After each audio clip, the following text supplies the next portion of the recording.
The Dorkening and all affiliated shows are not intended for anyone under the age of 18. The following may contain discussions or scenes that have adult situations, graphic violence, nudity, strong sexual content, and graphic language. This show is intended for mature audiences only. Viewer discretion is advised.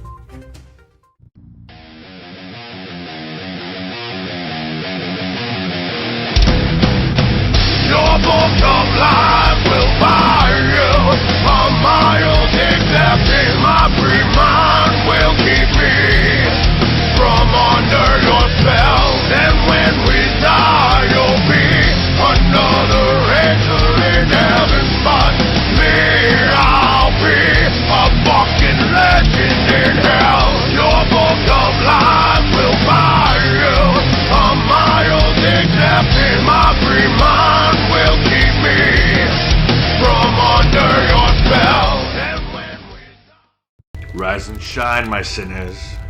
When Father Evil starts his day, he gets a little deadly. Deadly Grounds coffee has the richest, smoothest flavor you'll find anywhere. It's sinfully delicious. Once you go deadly, you never go back. Order yours at getdeadly.com. Coffee's so good, it's scary.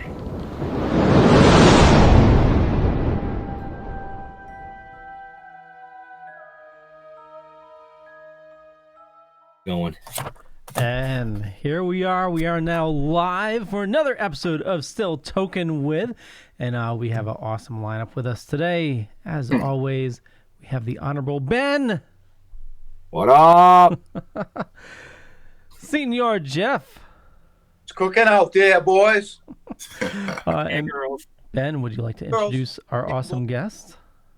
No, I don't want to. So, yeah. Why don't you just introduce yourself, Eric? Well, I'm Eric Martin,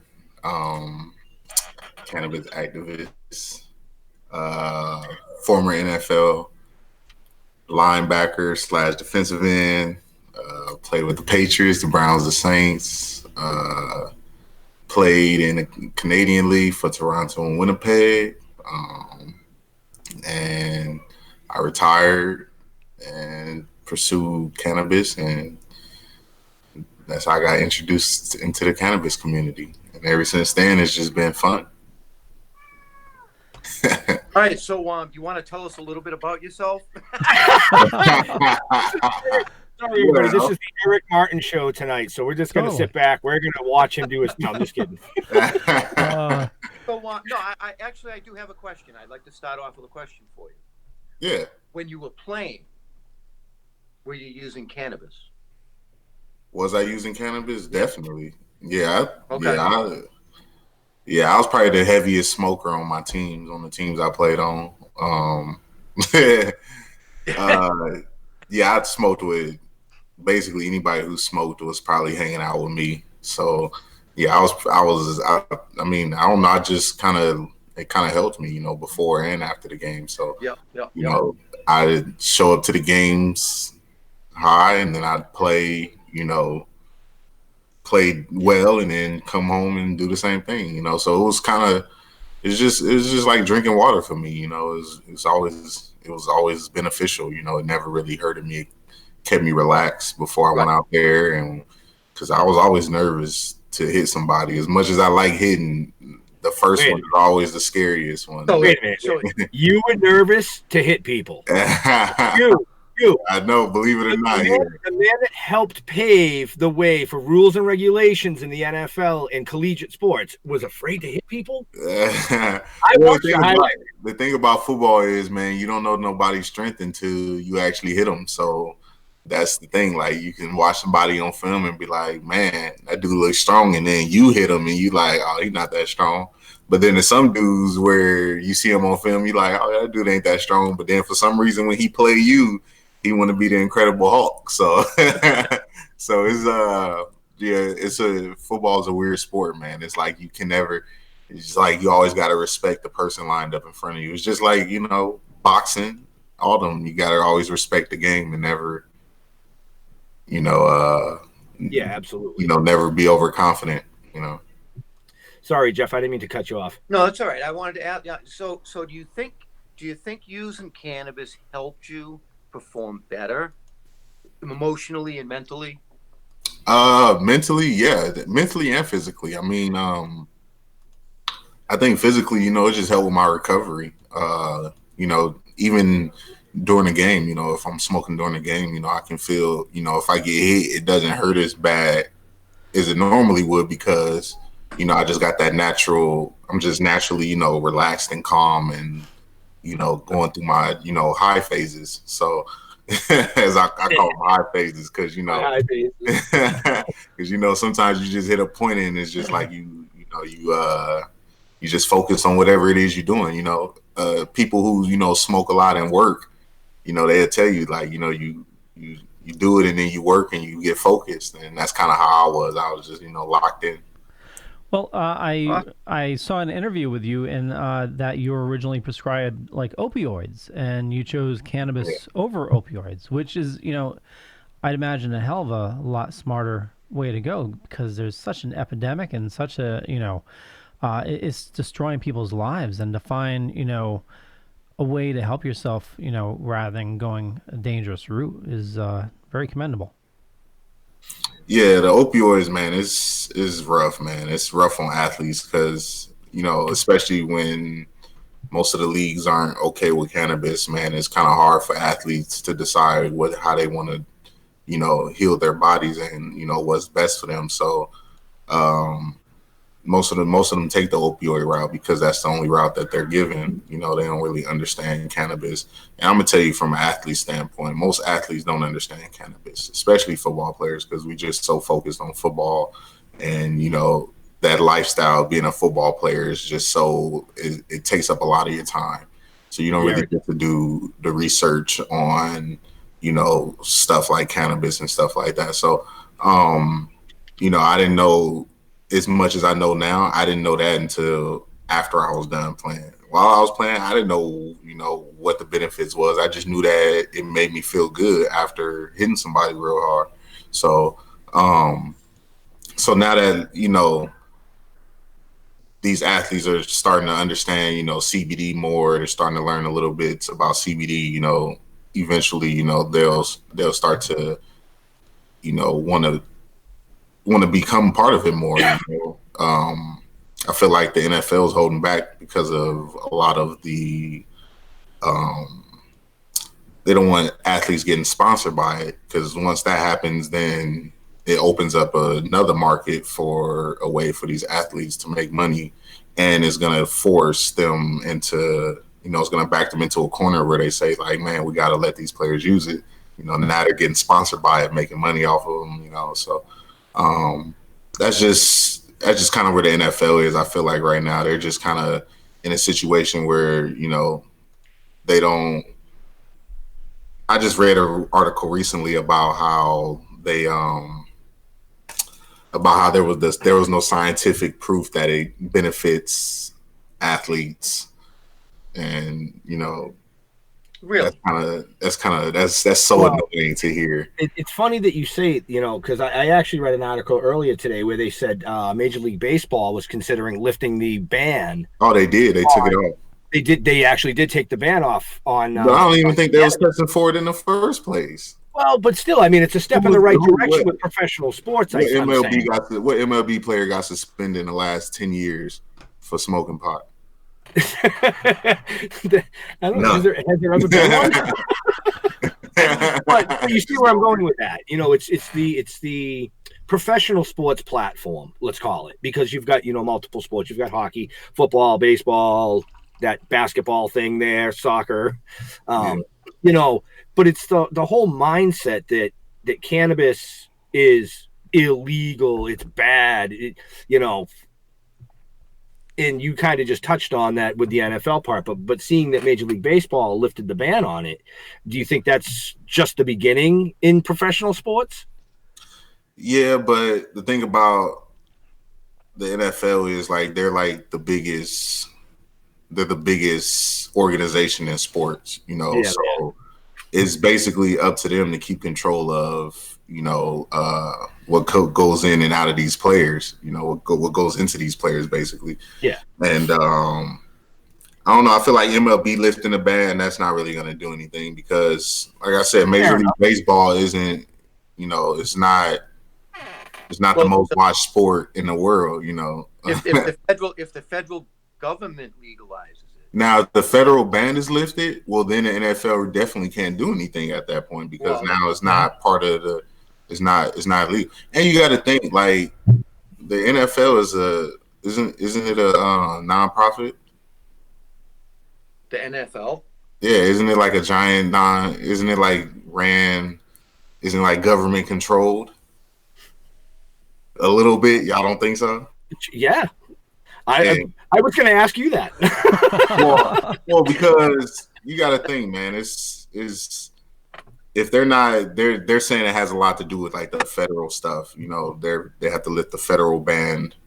The NFL said that if they lift the federal ban, then they'll allow it. So it's like if this league is allowing alcohol, you know, to be advertised on Super Bowl when there's 5 million viewers or however many viewers it is.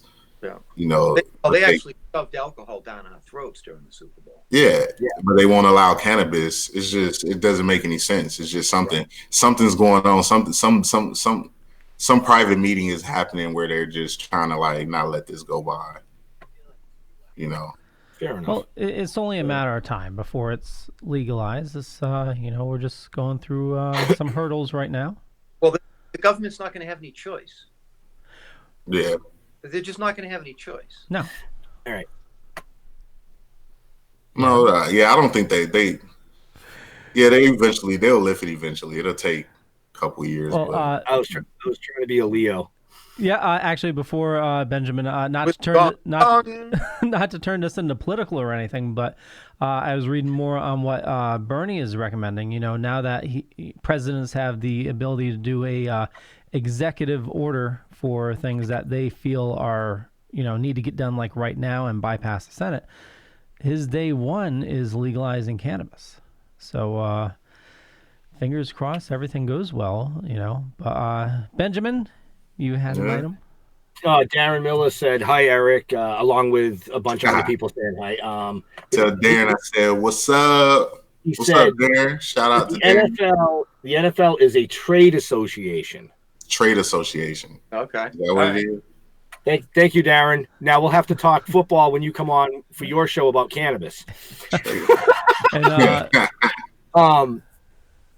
yeah, all I was going to say is, you know, we touched on that. Let's move past the political shit and go back to why we're all really watching this, and that's to learn more about this awesome athlete sitting up here in the corner. The other sexy eye candy lady. So now we have Leo down in the left. Well, on the left, and then we have Eric up in the corner over here. So let's bring this show back into where it was supposed to be. Well, that's only your mind and what you think it was supposed to be. Well, no, but you know me, when we start getting into politics, I just want to like fucking throw a rope up there and hang myself here live on the news feed for you. So, what are you doing? What are you doing these days, Eric? What are you doing? I got a few things coming up. Ain't playing football. Yeah. Nah. Yeah, this body's done. This body's retired. This body's only for cuddling. Yeah. But yeah, man, I got a few things coming up. One in Maine, with Janet McAllister. We're doing an Easter egg hunt. Oh yeah. Nice. Yeah. Yeah, that's April 11th, isn't it? Yeah, April 11th. Yeah. And it's in Maine, and it's to support kids with suicidal thoughts. You know, to help kids through suicide prevention. Nice. Yeah, to help kids get through. You know, kids that are suffering from depression and stuff, and having suicidal thoughts. Can I cut in here? I thought that was very interesting to be a part of. And I got a couple other things that are coming up. I haven't really booked them, but yeah, they're on the way. We're getting them put together right now. So can I get back to the egg hunt for a second? Absolutely. If anybody wants to donate eggs, plastic eggs filled with little toys, you can get them on Amazon. Just go to Hippie Chick. Yep, Hippie Chick. Yeah, Hippie Chick. Still plenty of time. Get her some eggs for these kids for their Easter egg hunt. Yeah, Janet, donate as much as you can. That'd be great. Janet's doing an amazing thing up there in the community. She's doing amazing. And it brings us back to you, because you do a lot of amazing things for community as well. You know, not just the cannabis community. You know, so tell us a little bit about some of the other things that you are thinking of. Nonprofit. Yeah, so I was so I'm thinking of starting a nonprofit, of course. Yeah. I've always, I've had it on my mind for, a couple years now. I just gotta, go through with it. But yeah, I've been wanting to start a nonprofit for mental health, for mental health within, athletics, within, children, everything, I think mental health is, it's a hard disease to find, like depression and that kind of stuff. It's a hard disease for somebody to even talk about. People don't understand what it is. People don't understand that they have it. People don't understand that they're suffering from it. And I just think it's one of them things that really need to be talked about more, especially among our minority community. I think that they have a lot, they especially even with the cannabis community, it's just a lot of stuff going on right now that a lot of people need to come together. And, it's just a lot of fighting and a lot of people being sensitive to stuff. And, people just need to be able to, dish it and take it. And but also, understand that they're dealing with, a lot of stuff going on. And it's just hard for people to, even myself, man, like I didn't know I was depressed. I've been depressed for a while, and I didn't even know I was depressed. Everybody see me, I'm always smiling. Sometimes they see me dressed up, blah blah blah. But I face my battles too. People always think being a Super Bowl champion is everything that it could possibly be. But at the same time, that next year, me being done, that being my last year, and it came to such an abrupt stop. I faced a lot of depression issues, faced a lot of issues, wanting to still play, wanting to still go out there and, be an athlete and do all that good stuff, but realizing that I can't anymore and that I have to find that next step. So that was, that's some of the things, that's some of the, the drive that I have towards, doing this nonprofit for mental health. Nice. Yeah, nice. Yeah, absolutely. Thank you. Absolutely. Yeah, you got to keep us in the loop of that, because if we can help spread the word, or even I know your agent Michael, tries to book you at various events and stuff like that. If we can help the two of you, with the nonprofit and spread the word, and we'll definitely do that, brother. We'll definitely do that. Speaking of Michael, he posted the Easter egg hunt link up on my show notes. I don't know if Leo got that as well. I did. But that's up on the show notes for you people. And Michael, I know you're watching and listening. Eric said he's missing something in his hand. That was a hint. Oh, anyway. My God. Nah, you good, man.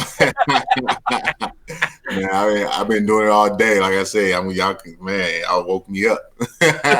No, I knew it was coming. No, I knew I had this today. I still did it because. Well, yeah. I mean, you posted like 7 hours ago on the feed. Can't wait, So yeah. I was like, oh, look at that. He's actually paying attention. I think he'd still be sleeping. Awesome. So we had a quick question in the chat room here. William Pace is asking, Eric, did you play with Kevin Falk when you were on the Pats? Kevin Falk? Yes. I don't think so. Eric was. I know he was a running back, right? Yeah, you were 2013 to 16. I was 2014 and 15. Yeah, I was only there for a couple years. Yeah, I think Kevin Paul was a running back, and he was before. He was before. Yep. Yeah, so many people go through the Patriots, man. People always ask me, "Did you play with this guy?" And I'm like, "Look, I'm pretty sure every player that's ever went into the league, at one point in time came through the Patriots practice and got released." Well, let's touch a little bit on your actual, your football career. I mean, you grew up in California. Mm-hmm. Now, did you play high school? I played 4 years in high school. I didn't play much before high school. Yeah. So no Pop Warner or nothing for you. I did Pop Warner. I think I did it for a little bit, and then I didn't like it, so I quit because they had me at like fullback or something, and I didn't want to play that. So, and I just didn't, But then I got to high school, and I don't know, like I just turned it on. started wrecking people. Yeah, I ended up playing middle linebacker, and I just was a monster. Yeah, you went to high school for Rancho Verde. Yeah, Rancho Verde. Yeah, it was in Moreno Valley, California. Nice. Yeah, my school was pretty. We had a bunch of athletes come out of my school. Tyron Smith was probably the biggest star to come out of our school. He's the left tackle for the Cowboys. Yep. He signed that $100 million deal. Yeah, so Tyron actually, he used to pancake me every practice. So that's the reason why he's kind of the reason why I became the player I was, because that dude was that size in high school, and I played middle linebacker and he was left tackle. So anytime they ran the ball to the right, he down block on me. And yeah, he used to tag me up. So over time, I kind of grew it and kind of helped me and built me. But Nice. yeah, I ended up getting a scholarship to Nebraska. I chose Nebraska over a few schools, few Pac-10 schools: Washington State, Arizona State. Um, I had Boise State, USC, UCLA. I had a few good schools. But I chose Nebraska because I just felt like they was like the most football school. You know, when I went there, I was just like, man, I just want to focus on football. I'm trying to, get to that next level. So when I took my recruiting trips to Arizona and to Arizona and Arizona State, and believe it or not, Rob Gronkowski was my host at Arizona. All right, I'll tell you right now, you just made my wife's night because Gronk was like, Gronk. Oh my God, it's Gronk! Yeah, he wasn't. But it's funny because like he was my host, but like he didn't really host me. Like we just went to a party and he disappeared. He hosted. I was like, yo, what is going on? So yeah, that was but that was fun. Yeah, I took a trip to the Arizona schools and I was just like, man, it's too much partying. I'm gonna get lost in here. But I went to Nebraska. It was no partying. It was snowing. I was like, yeah, this is probably where I should be. Just perfect. It's all football weather. Just go out there and play, and I'll be all right. But when I got there, I ended up enjoying college a little more than I thought because I was just a little boy coming from California, from hard parts of California, and now I'm getting exposed to college life. So I enjoyed it. My first 3 years, I just really enjoyed college, just living the life, and then my senior year, I buckled down. I realized this is it. I need to focus up. So my senior year, I blew my knee 2 weeks before the first game. Didn't play in the first game. Didn't play. Was a backup in the second game. And I still ended up finishing off the season second in our league in sacks. Yeah, you did. And I went undrafted. I didn't go to the combine. I just did my pro day. I did super well in my pro day. Ran a good time. Did all that good stuff just to, make it. I didn't get drafted. I was supposed to get drafted. Crazy story. It was kind of depressing. It's probably one of like my heartbreak stories. This is probably one of the saddest days, but I was, the draft day came, and so I'm sitting there and I knew I wasn't going the first day, but I knew I'd get some calls or something. So, the first day went by. I'm like, all right, no calls, no nothing. That's good. I'm not mad, but whatever. Hey.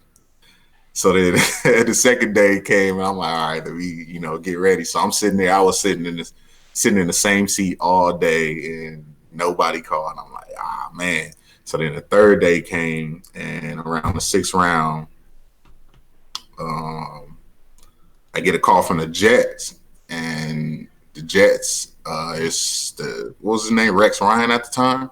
Rex Ryan, okay. Yeah, so Rex Ryan called and he was like, hey, we got a pick in the seventh round. We're either going to get you or a fullback. And this is in the sixth round as the sixth round is going on. And I'm like, all right. And he's like, it's either you or this fullback from Wake Forest. And so I started looking him up. I'm looking at all his stats. The dude was just like average. I'm like, okay, I'm kind of better than him. So maybe they'll pick me. And seventh round came, and the Jets was on the clock, and I was sitting there like, oh man. So I remember sweating, like just having this random sweat come, and I ain't get no call. And then they end up picking the fullback from Wake Forest.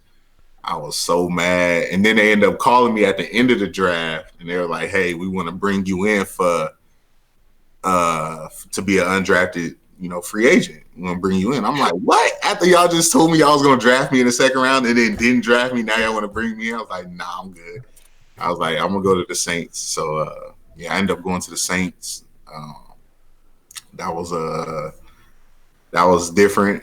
I was down there in Louisiana. It was hot, super hot. I just remember that's all I can remember is just it was so hot that when I put on my visor, I had a visor on my helmet that every time I put it, as soon as we walk outside, the visor would fog up. So I had to take the visor. It was so hot I had to take the visor off my helmet and stuff.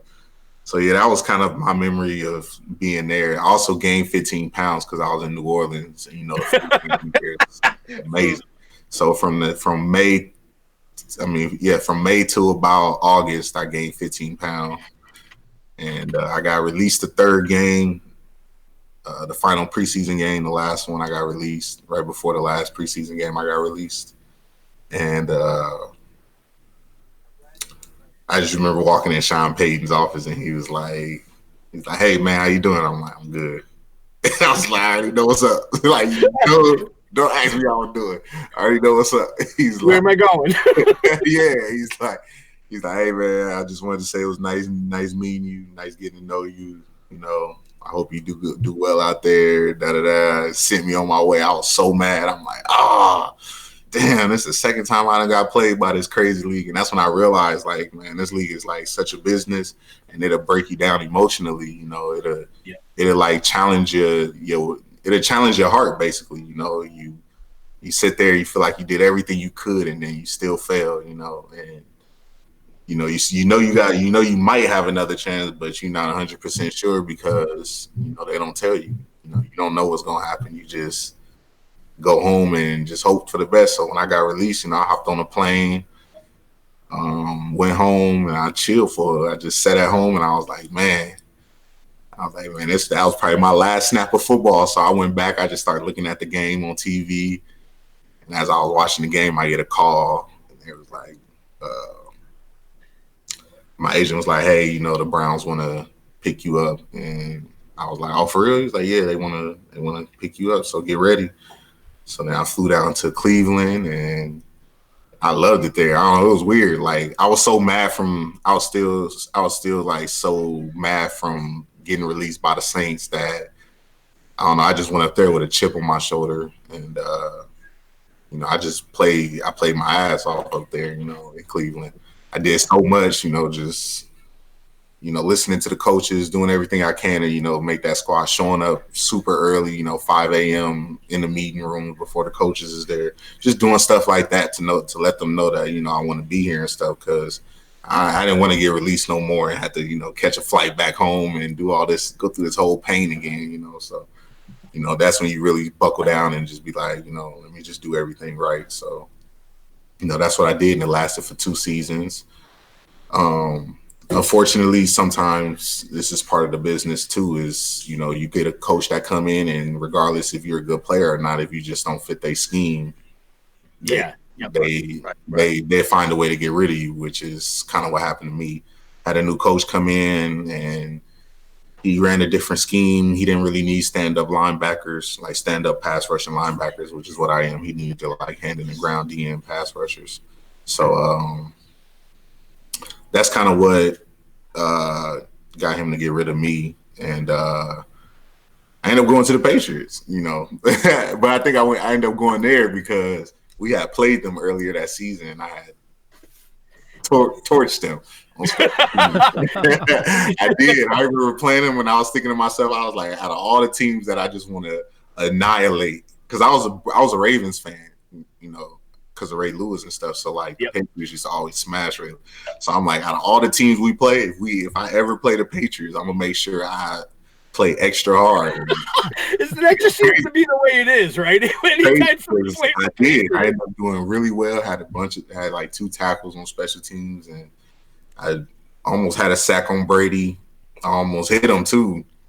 And it was crazy because the play that I almost hit him was the play that Gronk blew his knee out that year when he got hit playing against us. So yeah, it was but it was fun. I ended up coming to the Patriots, and my whole attitude changed on them. I realized I was in a whole different, because when I was with the Browns, man, I was having fun, I was just getting my work done, but now I was going out having fun, being a young guy with a pocket full of change. So But when I got to the Patriots, I realized, dang, now I'm in a whole different ball game. Now I'm dealing with, with serious guys. These guys take this, it was a whole different environment when I came in. From the time I walked in, it was just like everything was serious. It's kind of like walking in.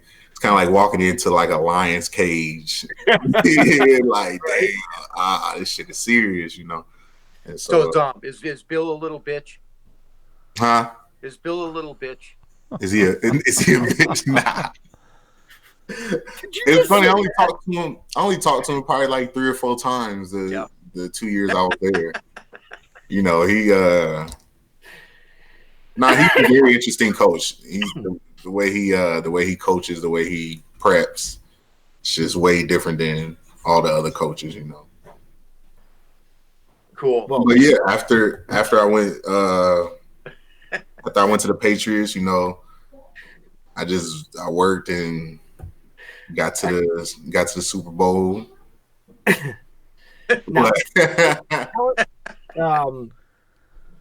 Actually, I just wanted to button here for a second. I'll remind everybody we're talking with Eric Martin. If you have questions for him, just post them in one of the many chat rooms we got going on, and we'll get to it as best as we can. And also, this show is brought to you by Deadly Grounds Coffee, our awesome sponsor. It takes care of the hosting for us, which makes this show possible for you. And absolutely. Here's a zombie, if I can find the right button, talking about coffee. Yeah. Quick break. Everyone thinks because you're a zombie, you don't know good coffee. Well, they're wrong. We have very active lifestyles. It's not all wandering the countryside aimlessly or scaring passing motorists. And we all love a good cup of joe. And there's only one brew that gets my seal of approval. Deadly Grounds Coffee is my guilty pleasure. Bold, robust, delicious. It's coffee that can wake the dead. With over a dozen different roasts and flavors, Deadly Grounds can satisfy the most finicky of coffee addicts. The aroma is so intoxicating. It brings all of my neighbors out of the woodwork. Deadly Grounds Coffee. Coffee to die for and zombie approved. It's good to get a little deadly.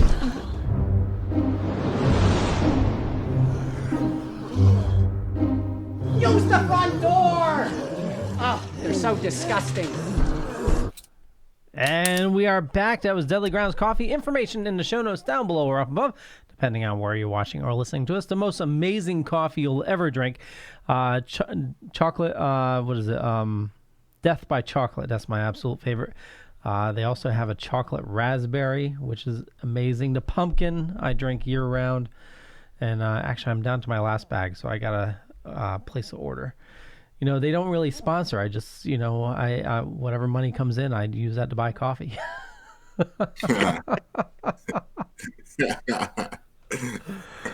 Let's see. More of a bard. What's that? More of a bard. Totally. Tara Hopper says, "Hey Eric, do you like mushrooms?"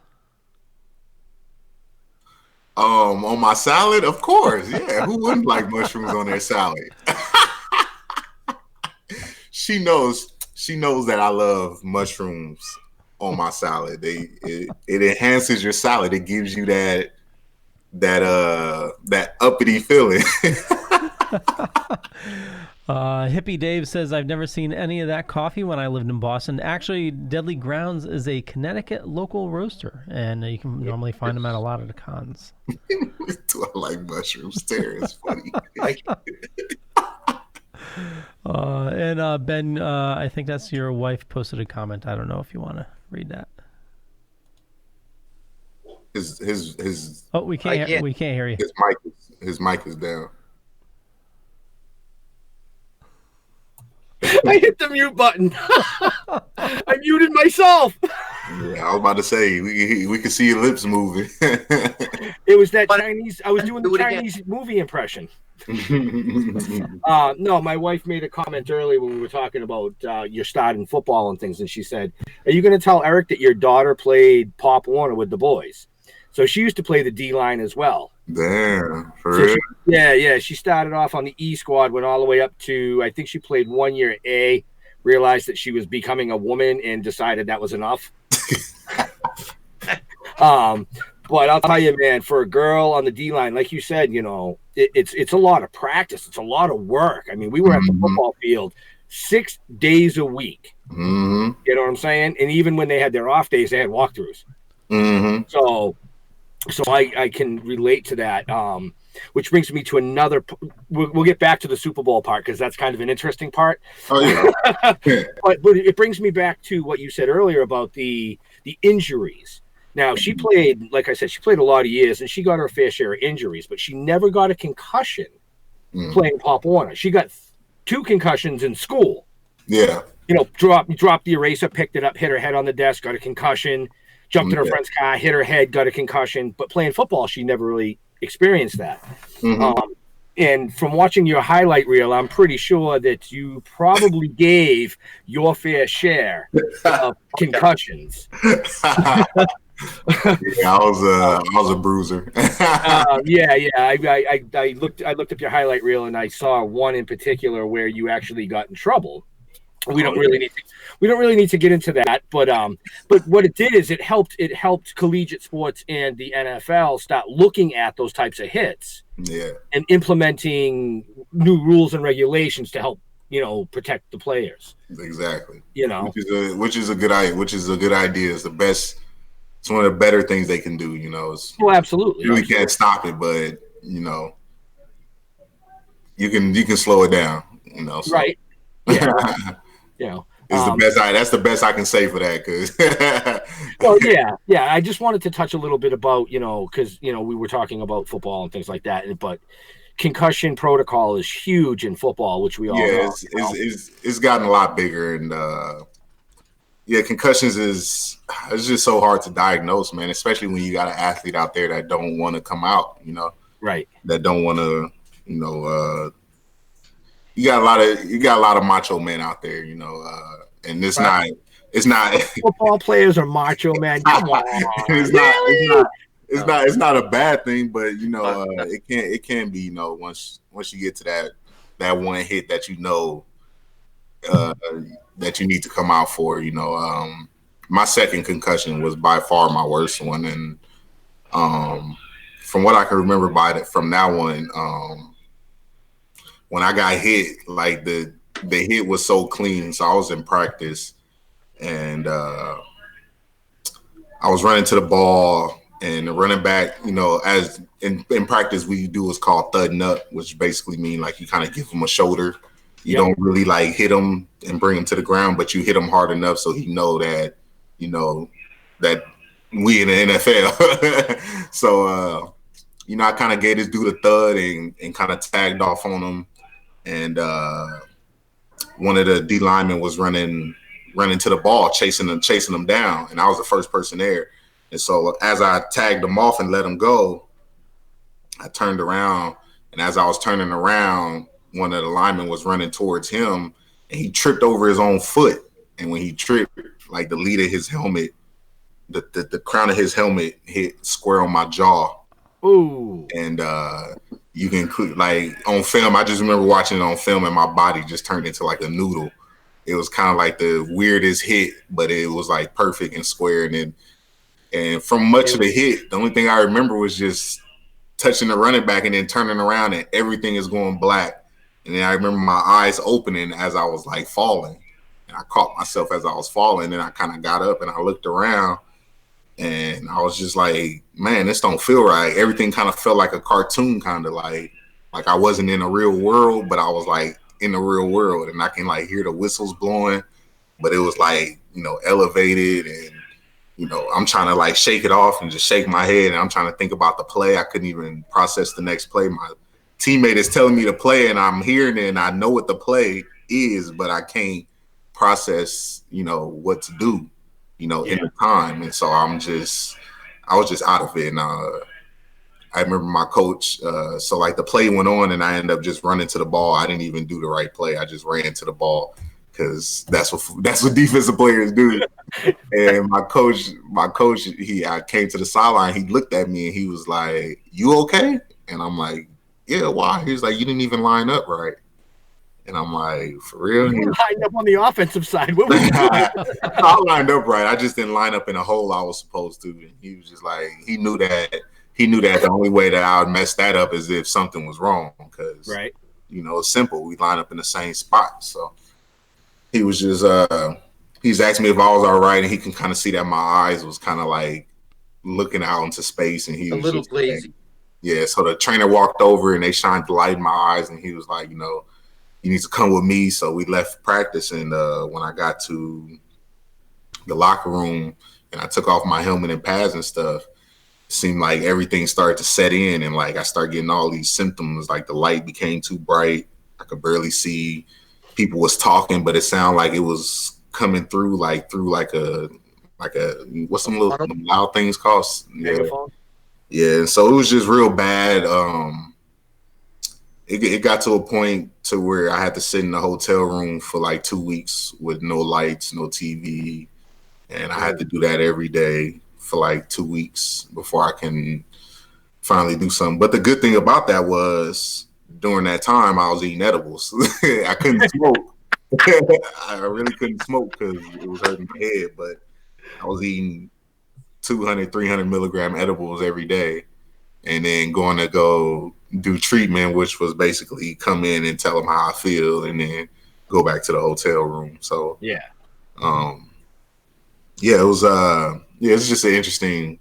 Yeah, them concussions, they're definitely no joke. And you know, anybody who suffers from them will understand that even the after effects are pretty harsh. You know, sensitivity to light is what I deal with. I know people deal with a lot of different stuff. But mine has always been sensitivity to light, just like in the mornings and throughout certain points of the day. If it's too bright, I'll be able to tell, you know. Right. So, wow. All right. So basically what we just did, folks, is before the break, we were talking a little bit about Eric's history in football and things we led up to the Patriots and almost to the Super Bowl. And then I threw the fucking rewind button in there on you. So we're going to bring that back to the fast forward button. Let's bring it back to being part of the Patriots Super Bowl team. You know, Jeff, do you have a question? Because you look like you do. No. Oh, okay. No. No. Any questions coming out there in hype in cyberspace? No. Good. Okay. No, it's all good. I don't know if there is. I can't see him. That's Leo's job. Leo. Let's see. Hippie Dave. Let's see. Hippie Dave. Yeah. Darren turned him on to us. When I get these tires on the Harley after the snow crap is gone, I'd be over on the bike to see you and Amy and Matt. So yeah, he's talking to Darren. Oh, okay. So they're having their own conversation in my feed. Got it. Darren's having a huge party, everybody. Everybody, we're going to Darren's house for a party. That's right after issue 3 comes out, is what I was told. So being part of a championship team in the NFL, I mean, what was that like for you? You know, it was I don't know, it's just something that it's kind of hard to explain, you know. Well, that's why I asked you to explain it. I know. Yeah. So it's just like one of them things, man, where it's like you're just doing something you love. I mean, like, right? You're doing something you love, and then you get to like you become like the best at it, like the best, and you get recognized for it over, you know, a global platform. It's kind of like, I don't know, it's kind of incredible. And then you do it with a group of guys that you just became friends with. You know, we all walk different parts of the land, and you know, we all come together and find this way to, you know, achieve this goal that's probably one of the hardest goals to achieve in sports, you know. So you know, I wasn't part of the Patriots from the beginning of the season. I showed up the first round of the playoffs. And, you know, I came from the Browns. So, you know, coming from the Browns, you know, I was heartbroken when I left the Browns. I'm not going to lie. I almost cried talking to them on my way out. You know, I left a heartfelt message for him, for Jimmy Haslam and the owner. He's the owner, and you know, the coaching staff that was there at the time.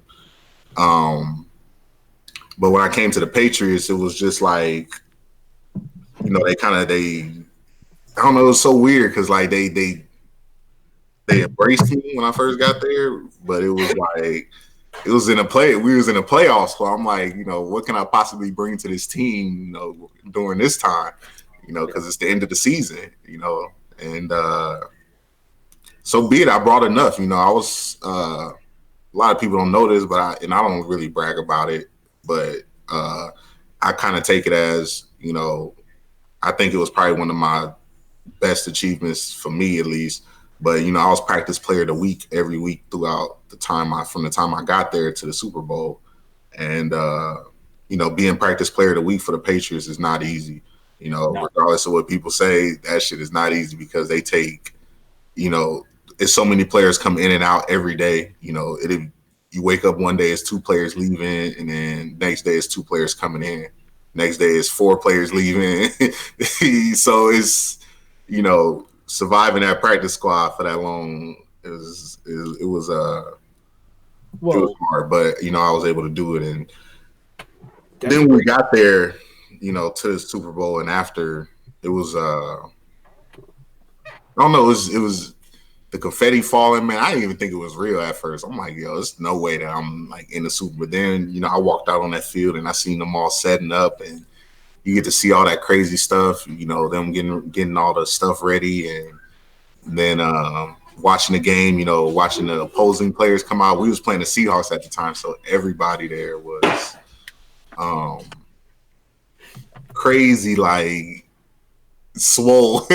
You know, everybody get pumped up for the game. You get that feeling. So it's just like, man, I was just going through a lot. I was just, you know, I had brought my dad to the game. My high school coach, I gave him tickets, and you know, I was just going through a lot. And then we was losing, and then we got to the point where we was down at the end zone, and everybody thought they was going to give it to Marshawn, and they ended up, you know, throwing it to Malcolm. That was I don't know, everything right there kind of paused. At that point, it was kind of paused because it was like, man, we really finna win. Because you know, when you lose and when you don't play as much, you know, or even when you watching your teammates play, you know, in that moment, you like, dang, I'm in the Super Bowl, but there's no way I'm finna walk out of here a Super Bowl champ. Like, I made it this far, but there's no way I'm finna walk out of here a Super Bowl champ.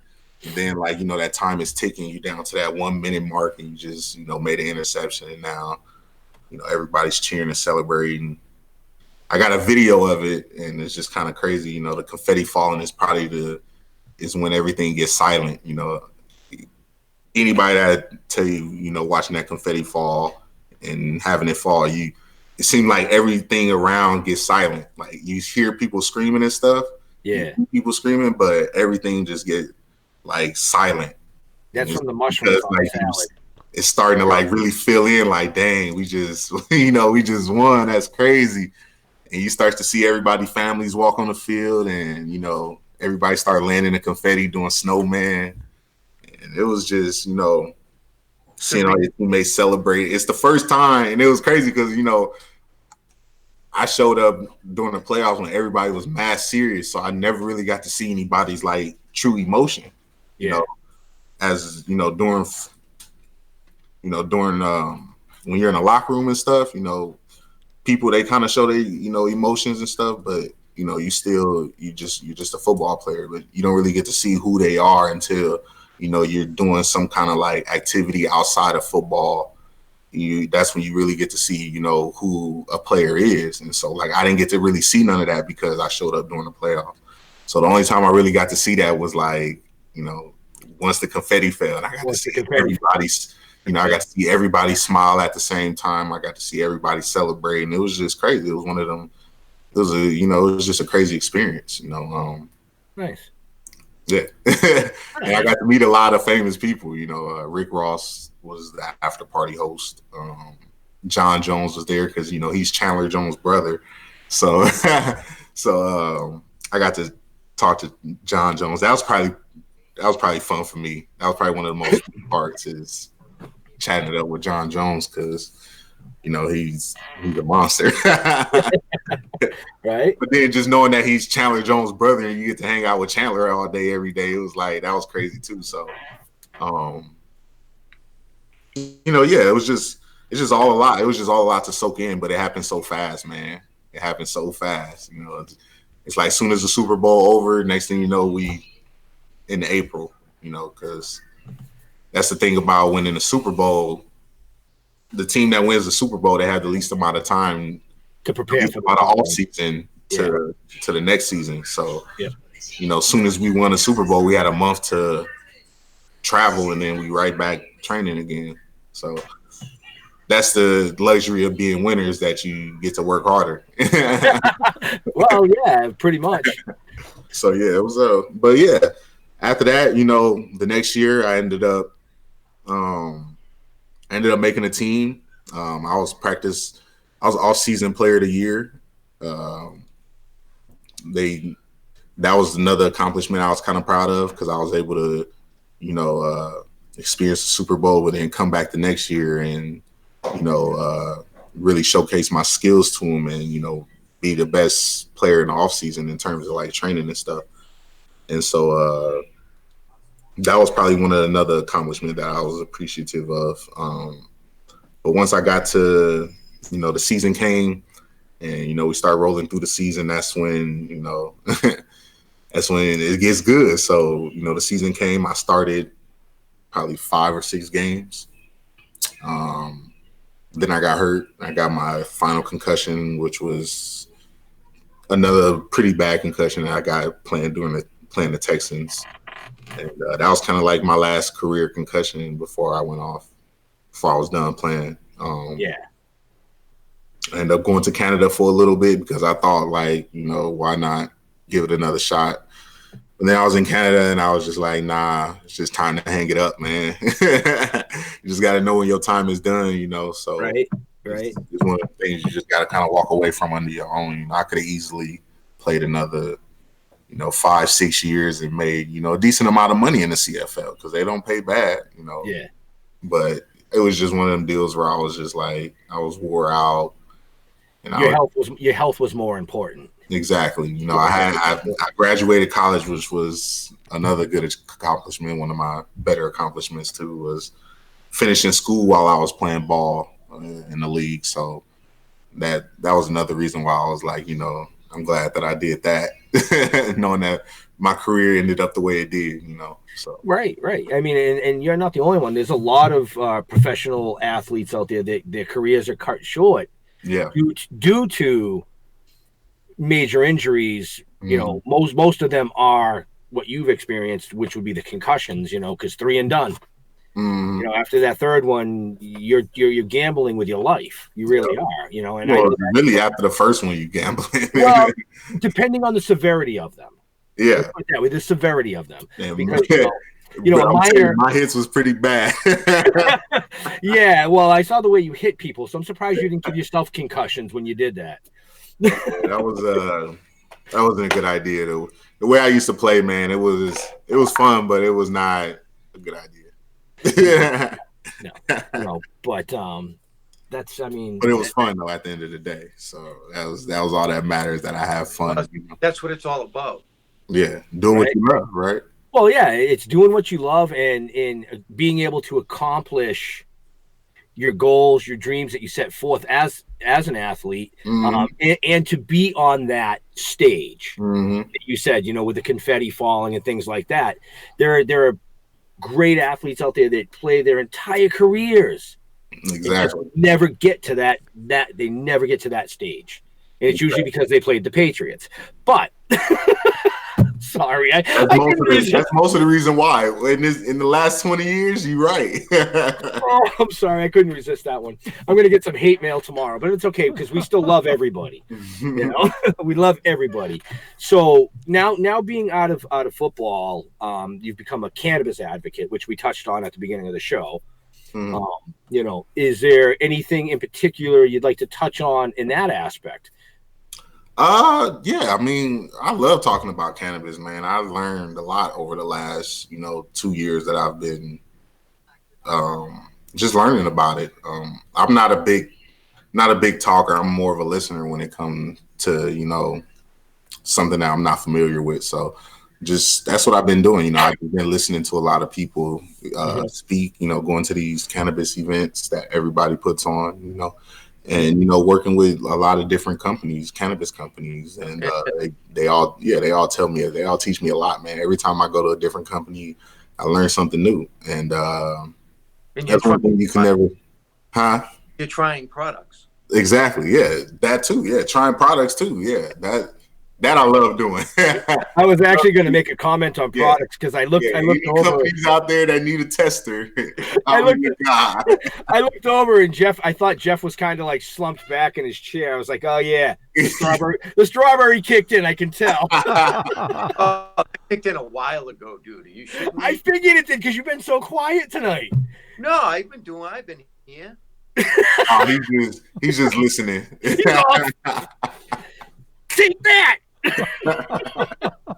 I'll send you the pumpkin. But you are involved with a local company as well, correct? Yes. Between the Row, I'm pretty sure everybody knows who Between the Row is. Shout out. That's why I did it. Shout out to Nate and Averill, and Mike. Right, Mike. But yeah, I'm working with them. I'm on their advisory board, so I've been doing a lot of work with them, just learning about them, who they are. That's one thing that I just got back from Texas probably about a couple months ago. So that's one thing I was, doing since I got back was just, hanging around more cannabis folks and, trying to learn more about what's really going on with the economic empowerment, the social equity, and, the dispensaries and, just everything that's going on, trying to keep up with it. And, that's how I met Mike, and then that's how I end up meeting Nate and Averill as well. So I love working with them. Nate and Averill is that's how you met us. Yeah, and then the Toking Dead, exactly. So that's crazy because like the cannabis community, everybody that I've met in Massachusetts, like I know more people in the cannabis community than I know in like the football community than the sports community in Boston. I was living here 2 years playing for. So it's kind of, I don't know, it's kind of different, learning a new industry, learning something. It's a big community, and 90% of it is loving. Yeah. You know what I mean?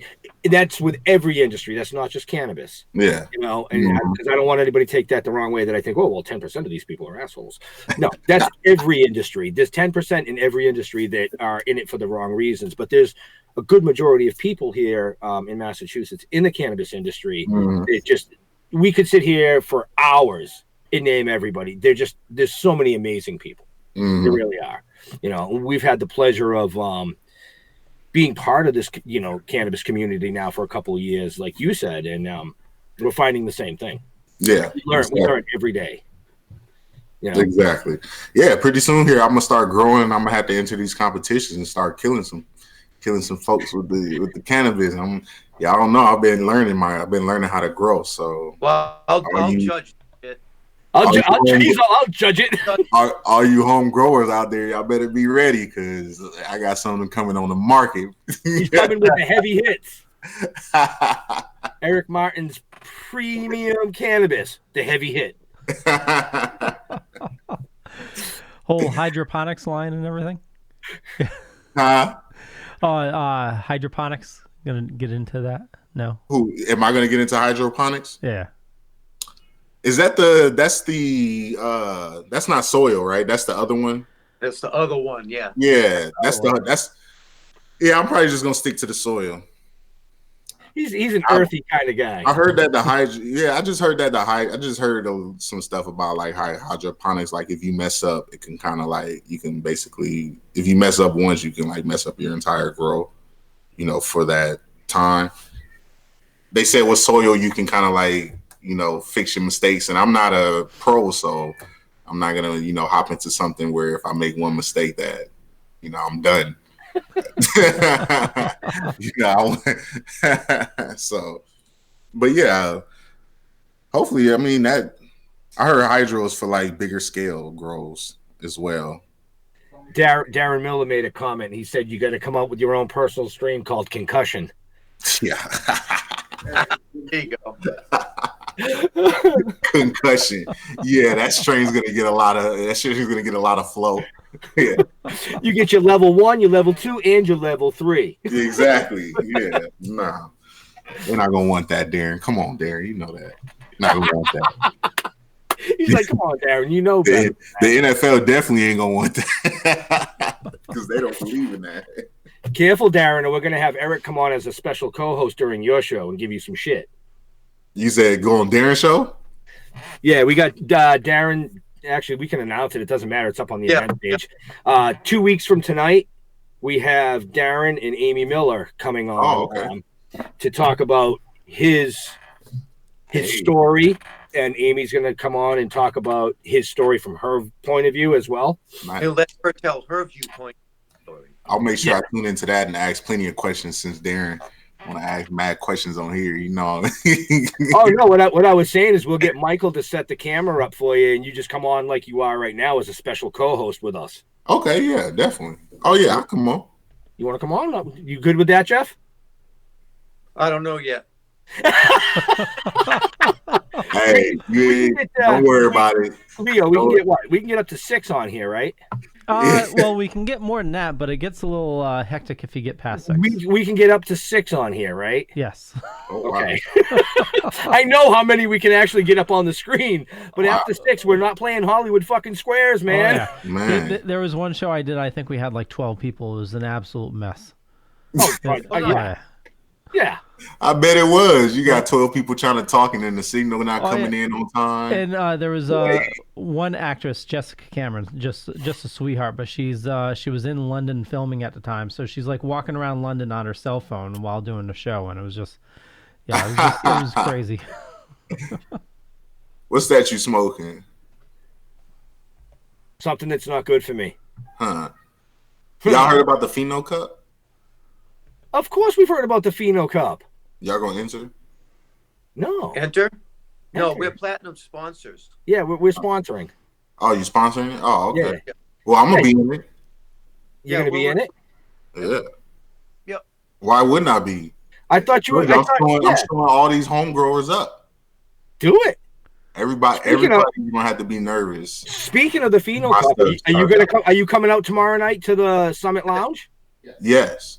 Oh well, then we'll see you tomorrow night. We'll see you tomorrow night because we'll be. Yeah, I'll be there. Yeah. Right. Speaking of competitions, besides the Pheno Cup and of course we have the Harvest Cup, did anybody else besides me see that NECAN is doing their first year judging categories? Doing their first year judging categories. Yeah, no, I just saw it before I got online. I didn't have a chance to really read it, but somebody had mentioned, hey, nominate me for a judge for NECAN's what the hell was it? I can't remember. It's they're doing like flour and edibles. Yeah. Yep. They're looking for people to nominate other people as judges. Everybody out there vote for me to be a judge. You know, I'm always down to test anything. Right.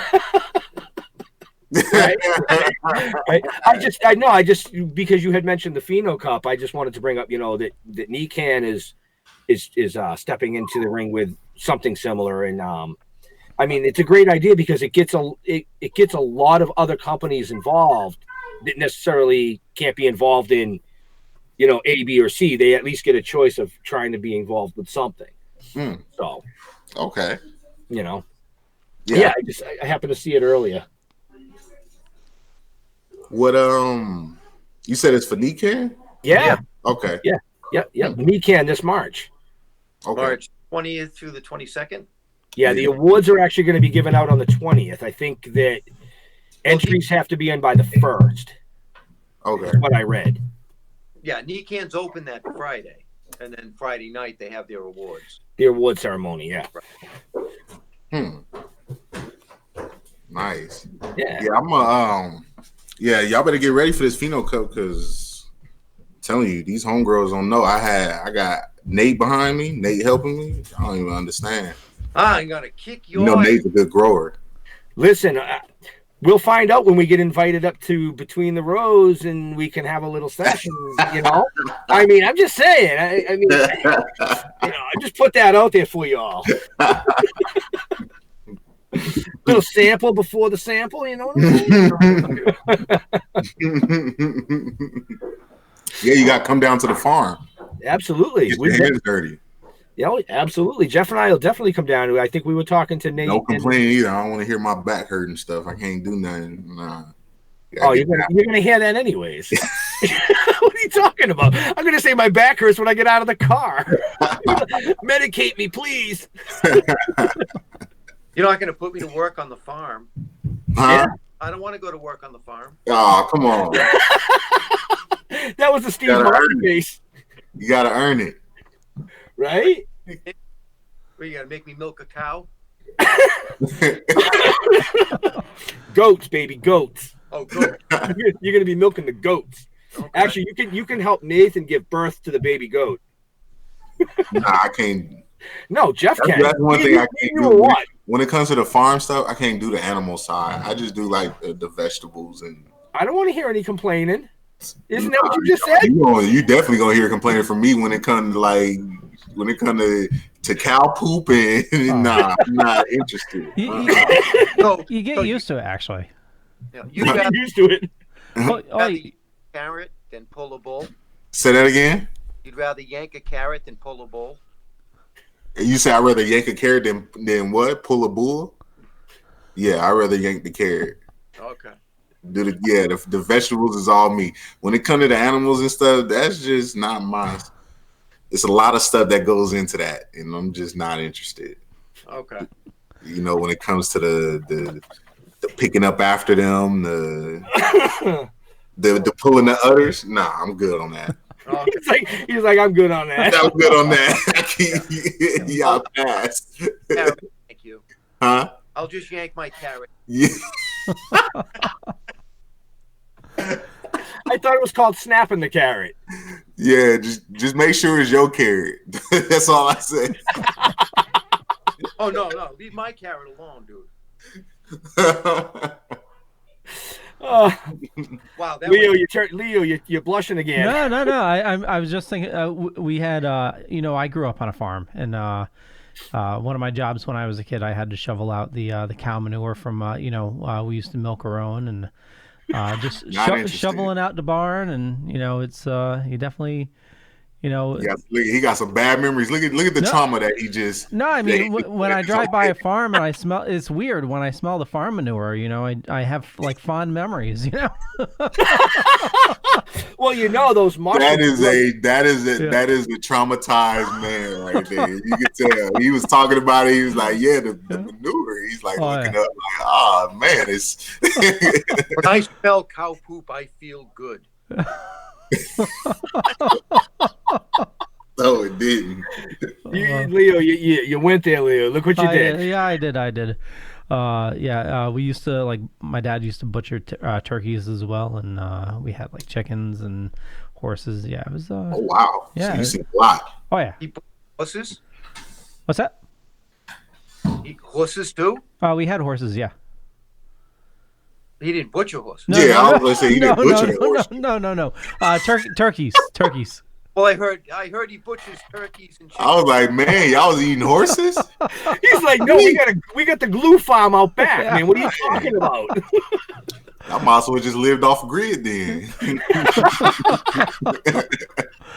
Actually, horse manure I heard is supposed to be really good for your garden. Oh, okay. Yeah. Don't ask me how we went from football to horse manure, people, but that's what happens on this show. We go to shit real quick. Yeah. Oh man. I appreciate you guys having me on here, man. Oh no, we appreciate you. We appreciate you coming on. Yeah, man, this is nice. What was that, Jeff? It's been awesome and great. Yeah, I mean, if you really want to come back on as a co-host in 2 weeks with us with Darren Miller, we'd love to have you. I'm sure Darren would love to see you. Yeah, I'm sure I'll probably have some updates for y'all too. So. I'll give you a shot. We'll consider it an interview. Dang, Jeff is really not for me coming back. No. He doesn't realize you're going to see him tomorrow night. I know, right? Oh, maybe yeah. I should. I'm going to put him in his place. Maybe I should wear some shoulder pads tomorrow too. Well, I'm just going to wear my loosen up the old righty. So, what were you trying to say? Yeah, that would look really bad because you'd be hitting an old man. Hey, as long as it's an old man and not a woman, you know. Ooh, I don't think public is gonna be too mad about it. So before we get too far and too off track, if people are interested in booking you for charitable events or things like that, how's the best way they can get in touch with you? They can. Most people know, but they can shoot a message to Mike most of the time. Do we have Mike's information in the show notes, Leo? You can try to get in contact with me, but no, that's where I was going with it. I Yep. wanted you to promote your promoter. Yeah.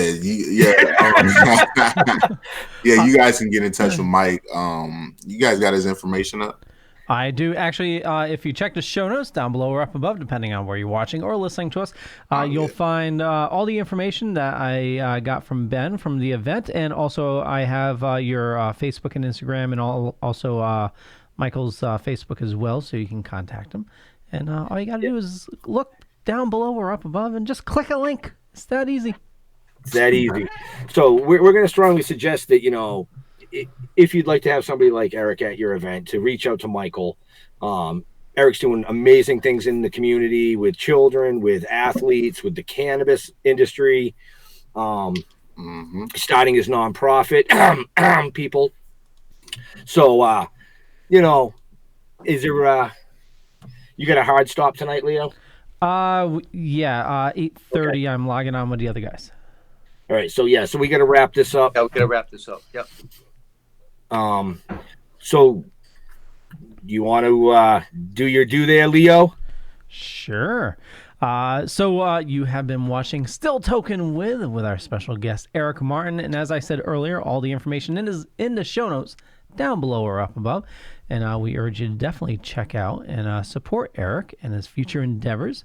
And Eric, where do you like interacting with your fans? Is there any social media in general? Instagram, Facebook. Where do you like talking to people most? The fastest way to respond for me to respond is probably Instagram. Yeah, that's probably the fastest way. That's probably the fastest way I respond. Most of the time, sometimes Snapchat, but not a lot of people got my Snapchat because I'm kind of private. So yeah. But yes, Instagram, shoot me a message. Most likely I'll see it. If I don't respond, maybe it's because your message was something that I wasn't interested in. So don't say nothing that's going to make me not interested. Otherwise, you're going to be mad because I'm going to pretend like I'm not there.